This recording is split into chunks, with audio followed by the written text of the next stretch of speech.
On today's podcast, we are excited to be joined by the team behind WeFranch, Mariyam Shamshidova and Gregory Ugwi. I hope I pronounced that properly, guys. A modern platform designed to connect franchisors with prospective franchisees through digital discovery and buyer intent data. What makes this conversation specifically interesting is that WeFranch sits at the very top of the funnel, helping brands get discovered. But the bigger question is what happens after that discovery. Welcome to the show, you guys. Thank you for joining us. Thank you so much. Thank you, Don. Thank you, Monica. Yeah, of course. So I guess to get us started, Mariyam and Greg, can you give us a brief overview of your background and what led you to build WeFranch? So originally I'm from Uzbekistan. I came to the US when I was 18. I got a full ride at Vanderbilt, which was a life-changing event in my life. So I came to the US. And then one of the summers I was in New York. And, as people say in New York, you should go to these events to network with people. So naturally, I'm not like a fan of networking, but I was like, okay, I'm going to do it. I'm young. I need to find great people to be around. So we met with Greg at one of these events. He was actually looking for engineers. So I did study engineering, but I wasn't going to go into engineering. So he was kind of looking right past me. He's like, I need to talk to some other people. But we connected, and I actually also invited him to speak on my podcast at the time, which is a great way to get to know two people. And then we worked together at the prior startup. And then I was close to graduating Vanderbilt, and we reconnected, and I joined the WeFranch team pretty early on. So originally I'm from Lagos, Nigeria. So like Miriam, I'm also an immigrant. And you guys may know we're aware, but Nigeria is a developing country. So there's no middle class. There are rich people and poor people. And in somewhere like New York, a billionaire could be playing pickup basketball with an Uber driver and no one cares, just pass me the ball. But it's not really like that in Nigeria. Rich people stay where they are, poor people stay where they are. But I was good at taking tests. So when I was 10 years old, I did well on some tests. So I went to some rich school. So now I'm seeing in school, my schoolmates' parents, it seems like it's easy for them to make money. They almost all own businesses. Maybe they do some import-export, bada bing, bada bang, money comes in. And I go back home and I see my mother, she works really hard and she's very smart. We just can't make money. So I'm always thinking, how do you make money? They'll teach us chemistry, physics, but no one will tell you this is how you make money. Eventually, I do well on some more tests. I end up in Princeton. And there, my best friend, Boris, is my best friend today. He was my roommate then. I learned, his dad has, the biggest hotel chain in Colombia. So it's just a different level of kind of the same thing. Then I end up at Goldman. This is where it clicks. Lloyd Blankfein, this is 2009. Everybody hated us. They said we're like vampire squids. So Lloyd Blankfein was trying to rally the troops. So he came down and said, we're doing God's work.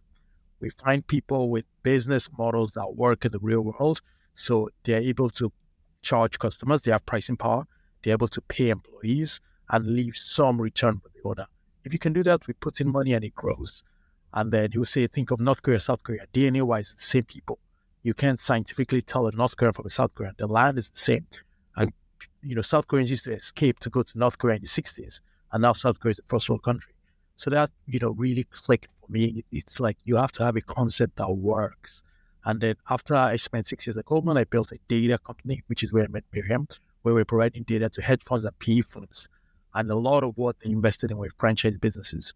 So after we exited that business, going back to the beginning, we were thinking, what if you empower a franchise owner, not just to use their guts when picking the concept, but find the best business model that's already working and bring it to your community. So that's really how we started WeFranch. Awesome. What problem are you trying to solve in franchise development? Where did that thesis, what was that thesis? Basically, after I exited my prior startup, I was with my brother-in-law, Leif, and we were in the middle of nowhere in New Jersey. And it's kind of we're in an expo, and it's just, you see FTD PDFs, 800 pages that he has to, because he's trying to find a franchise to buy.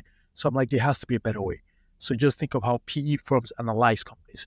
So what we are trying to do is empower the prospective franchisee. You're making a very big decision in where you're going to spend 10 years of your life, probably your, all your savings.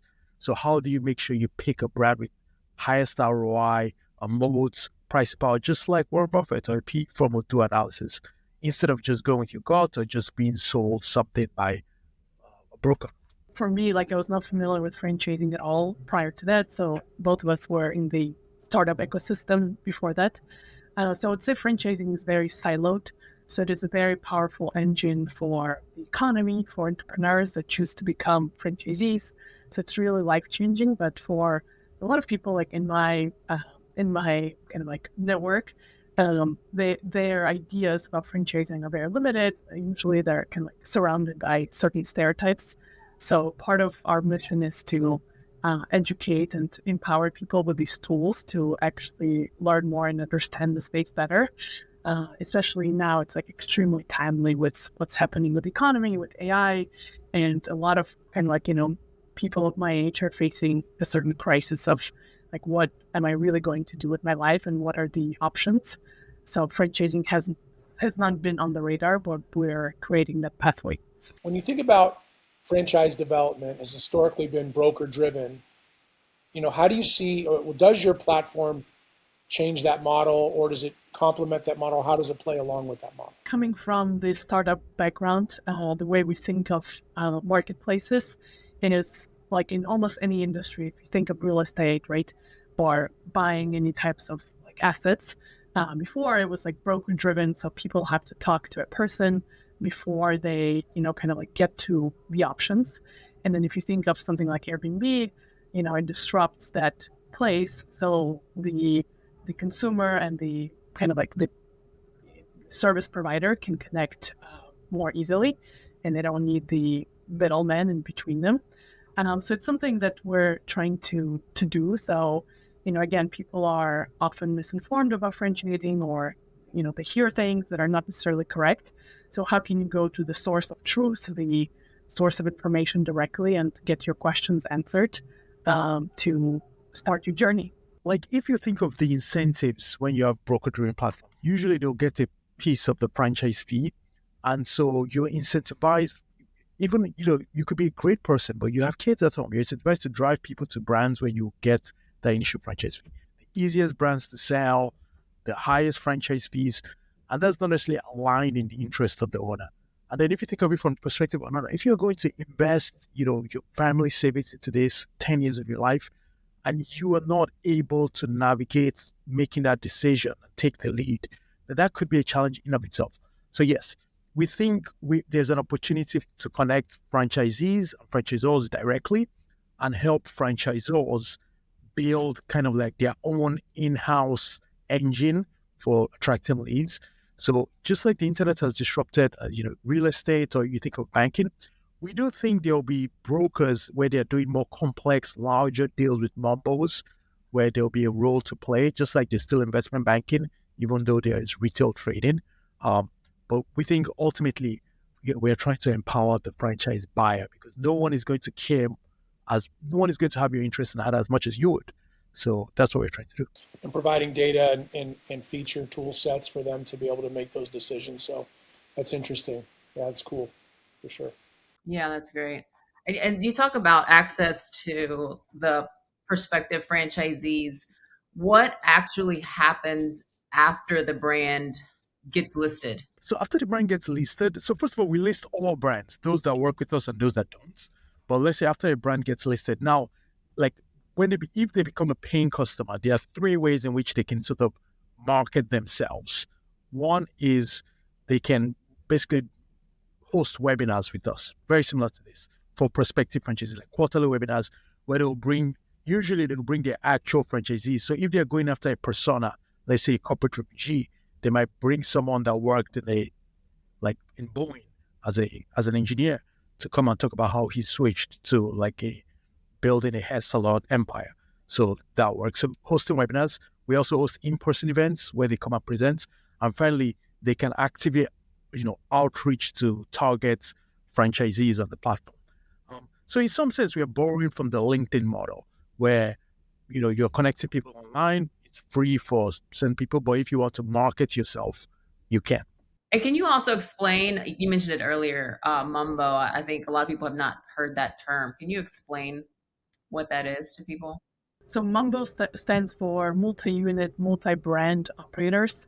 So initially, when we stepped into the space, we noticed that a lot of powerful operators tend to bring on more than one brands.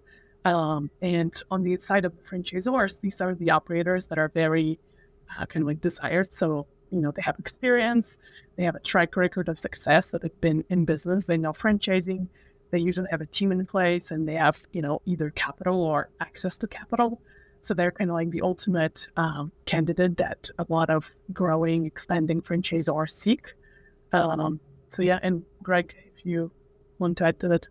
Yep, exactly. I was just, in context we mentioned, usually they'll have more complex work. They have capital, they know how to recruit people, and they're doing more complex area development deals. So that's where we see brokers kind of like stepping in and adding a lot of value, where they have trusted relationship with certain members. They know maybe they have a chicken brand, but now they're looking for a coffee brand in this territory. They understand supply chain. They understand exactly what they're looking for. And then brokers use the platform to enhance that. So instead of brokers just working on a one-off deal where usually they don't really care, there's more of a hand-holding, white glove experience, which we don't provide because we are really just a software platform. So they step in, they use the platform, but it's more like account-based marketing to these targets members.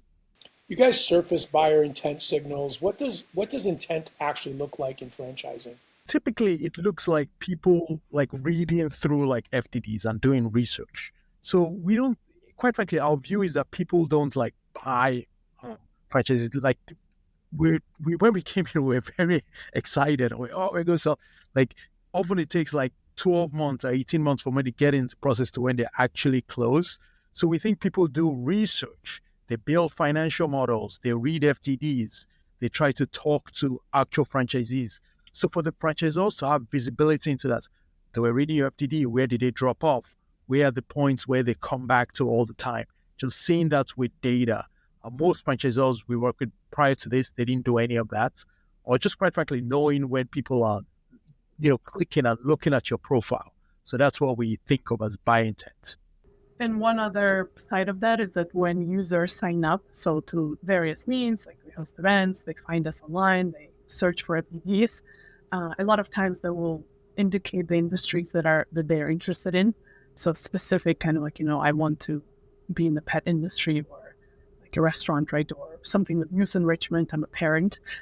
So that gives, a specific interest that then franchisors can use to target these people. And when you think about that data, how actionable is it actually for the franchisor? I assume that it's actionable from your platform, correct? Because you're able to actually see a potential franchisee coming in and looking at the FTD for, like you said, a dog grooming brand or chicken food brand, or whatever the case may be. Yeah, absolutely. And essentially, we work with certain franchisors where even for their franchise websites, they want to be able to capture this data.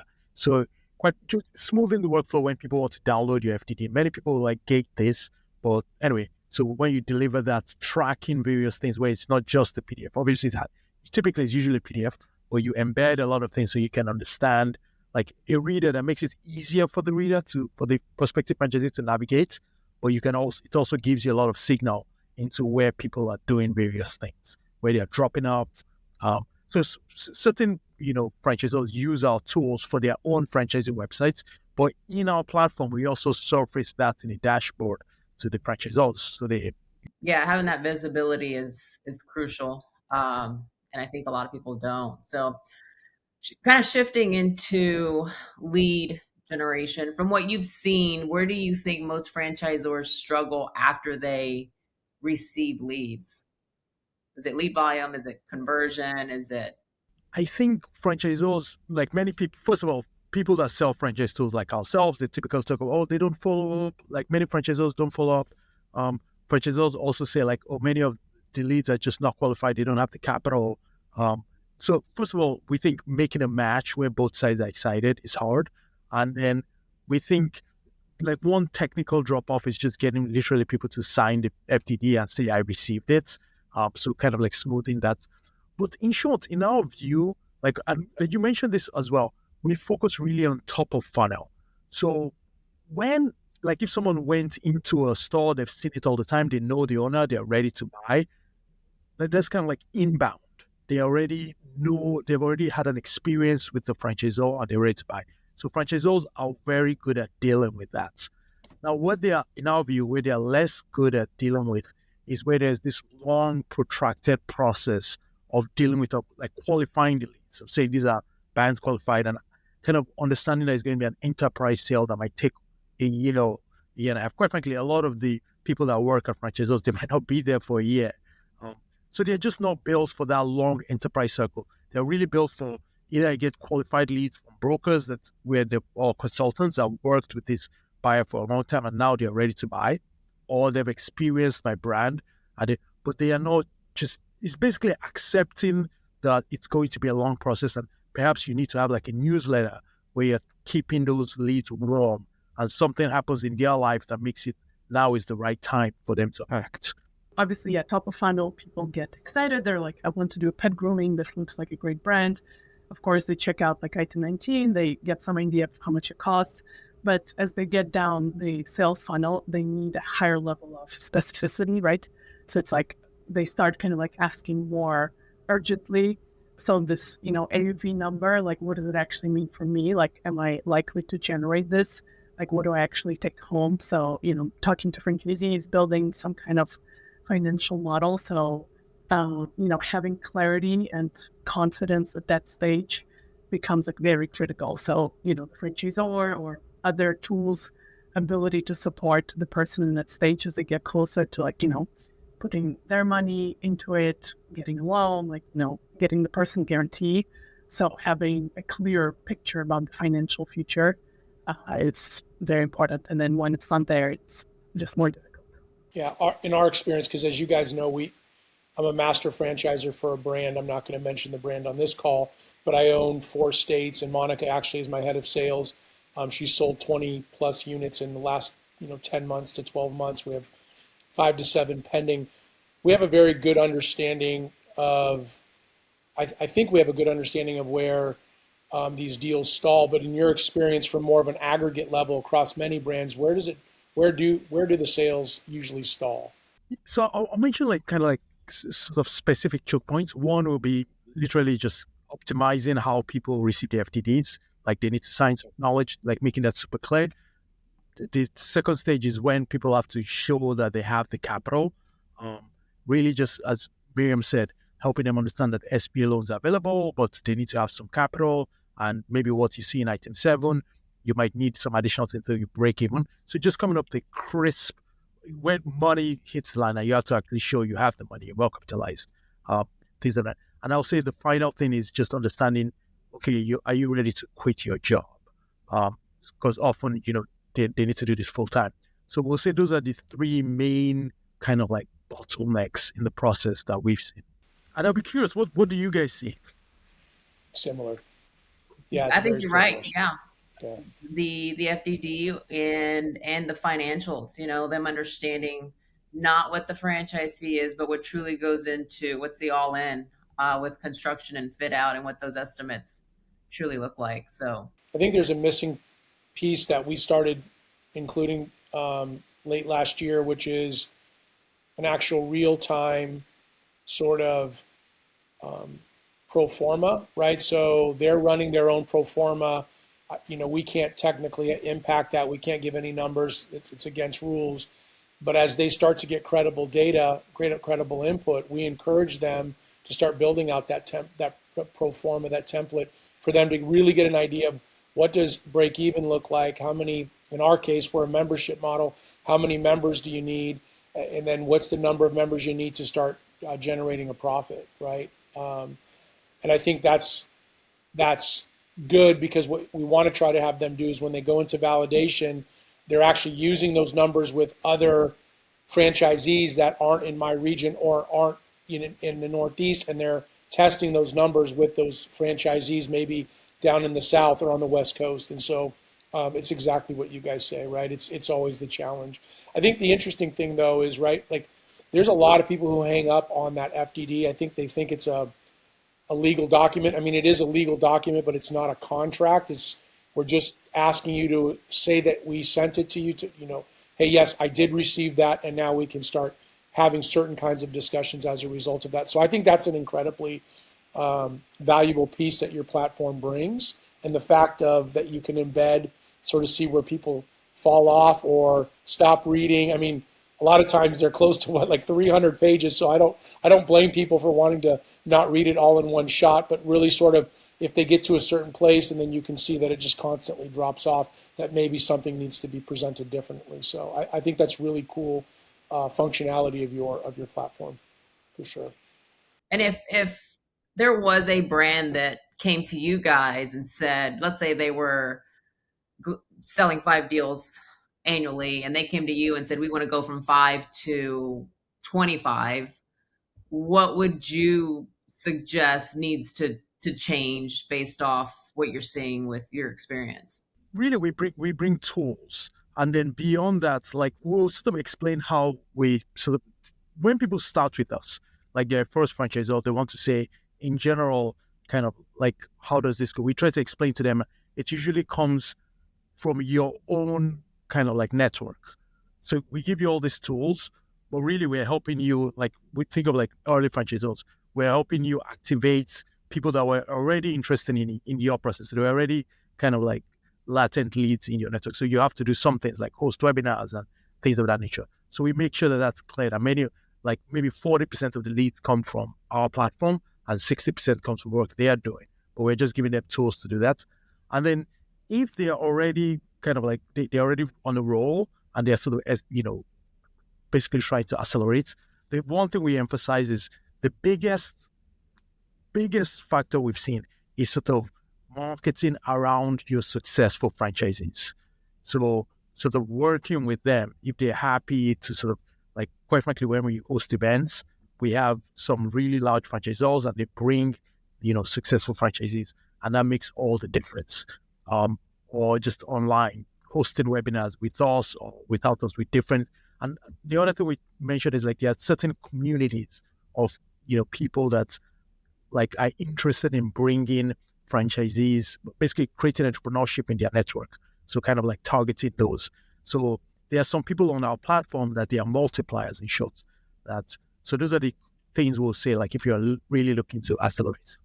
Yeah, when webinars, we see it like very clearly. It's really interesting that when the webinars with the franchisor, even if they're like very kind of like a famous brand, and then when, the same brand hosts a webinar with their franchisee, people are just like a lot more excited. So it's kind of like talking to your fellow, student versus talking to the teacher. Like, of course, I want to get critical information about the brand. I really want to connect with the franchisor, but people feel like, at a high level of comfort in terms of what they can ask and what can kind of like get answered, of like, what is it really like to be on the other side?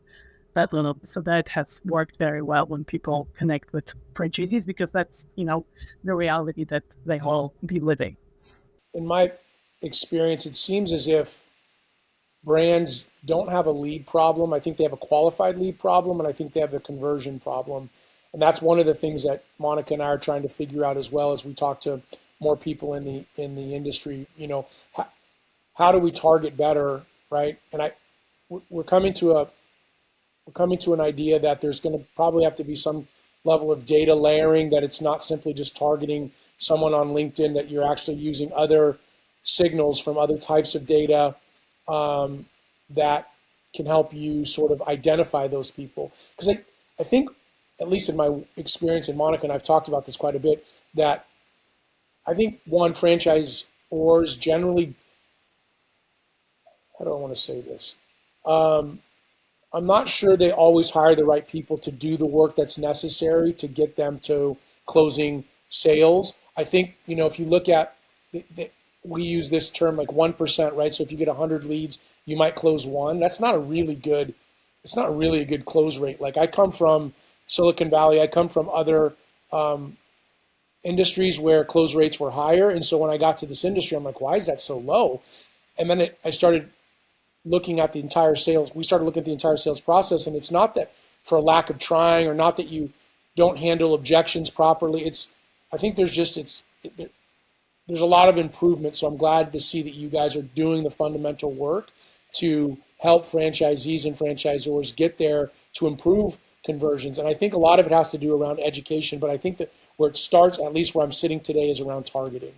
And I don't think it's as straightforward as a lot of people think. I think it's coming from different. You're basically compiling different signals, and you're going to have to make some pretty educated guess, at least early in the early days, to figure out how to actually get to those right people, right? Because someone wanting to buy a window cleaning business is someone very different than wanting to buy into our men's grooming concept that cost $1 million to build out in the Northeast. It's a very different buyer, right? And I don't think it's just simply LinkedIn. But I think a lot of brands think that it's, oh, we're just going to put an AI tool for LinkedIn, and I think it's a good start. But don't confuse activity, don't confuse a lot of things going out in mail as success, because that doesn't always translate into people buying franchise units. Yeah, that's a great point. Actually, like with a lot of our in-person events, we've noticed this, that part of our job is to bring complete newcomers to franchising. So people who are excited, maybe they've heard of it, right? But they haven't had a chance like explore it meaningfully. But of course, the success and like that person's ability to like benefit from the event, kind of like in part comes from like some of the prep work that we do with them to kind of like bring them up to speed regarding franchising, so they can take the information from different brands. So they have like some frame of reference. It's not like completely brand new, so they're able to assess opportunities and like know what's good for them, what's not. So yeah, I can definitely relate to that kind of like multiple levels of understanding, and they just lead to like better engagement for the franchisor and the prospective franchisee. Not every sales model is created equally, right? So I think there's also a lot of fear around what you can share and what you can't share, but I don't think that should make the sales process arduous. I think it should be something that drives excitement and interest, because to your point, Mariyam, like you just said, I think 10 minutes ago, that folks in your age group are trying to decide what they want to do with their lives, and they're looking at the economy and they're thinking, do I want to work for this corporate grind 80 hours a week, which I came from that, or do I want to go build something of my own, right, and have more freedom? And so I think there's a disconnect of sort of carrying their motivation to get out of whatever they're doing to get into franchising, but not having it stall somewhere in the middle because the sales process just isn't efficient and isn't exciting. I think you can present data and information to these candidates in a way that is exciting and keeps them motivated to move forward. I also wonder whether there's some aspect of like what I've personally discovered, and you mentioned you came from kind of the tech background. Like franchising by its very nature, to be a good franchisor, you're kind of like building a track record. So there's some risk aversion that's in there. It's not, you're not building a high growth startup. You're trying to keep a system that works. So anyway, so we like usually they tend to be kind of like late adopters of technology, and they tend to adopt technology and kind of like risk averse is the word. So you lead to something where everyone is kind of doing what they've always done, and there's less like blue ocean fishing. So I do think, anyway, so I think the franchisors like they are willing to like think differently and go after a new markets. There'll always be an edge. I agree with you, actually, Gregory. I think what we've seen in the last couple of years is that, depending on the life cycle of the brand, I don't think you're going to maybe attract the Mambos, if I'm saying that correctly. Am I saying that right? Your term, the Mambos. I don't think you're attracting those folks right off the bat. I don't think there's been enough risk taken off the table for that emerging brand for them to say they want to buy in, which then you have to sort of fall back to your secondary position, which is probably people that are business owners that understand the responsibility it takes to make a payroll and people depending on you. I think that's sort of the next level of folks that you're looking for, but it doesn't mean they're coming from franchising. And I think there's inherent challenges in that, because a lot of times they're owner-operators of their own business, have made some good money, maybe want to diversify, don't necessarily want to build out a second business because they understood how hard it was to build out that first business, but yet have a hard time sort of following the rules, right? If you struggle with following the rules, franchising is not your game. I've seen people just struggle. I'm like, man, if you would just follow the game plan, like you would be successful, but you're trying to recreate the wheel, and that's not why you bought into this brand. But it's mind-boggling to see how many people actually fight against it. Greg, Mariyam, this has been great. seems like you guys are doing some great stuff out there, creating a product that's going to create, well, some more efficiency with these businesses, whether they're emerging or already established. So is there anything else you guys would like to share? How people can find you guys? So we're both on LinkedIn, and yeah, the website is WeFranch.com. Thank you very much for the opportunity. It was really great to kind of speak with you guys and sort of see your perspective as well. And yeah, we look forward to staying in touch. It's amazing to like talk to other people in franchising, because most of our time is talking to like people that are new. So you have to like explain all the terms. It's like there's no confusion between the terms, and we're all on the same page. That's very fun. Probably one of the interest about working with Mambos, right? They already understand it. Exactly. So they're ready to go. They're asking very specific UAV, average unit volume questions. They're asking about margins. They're asking about, that very targeted questions to know if, that risk profile matches what they're trying to do. All right. Thanks, guys. We appreciate it. Thank you so much. Thank you so much, you guys.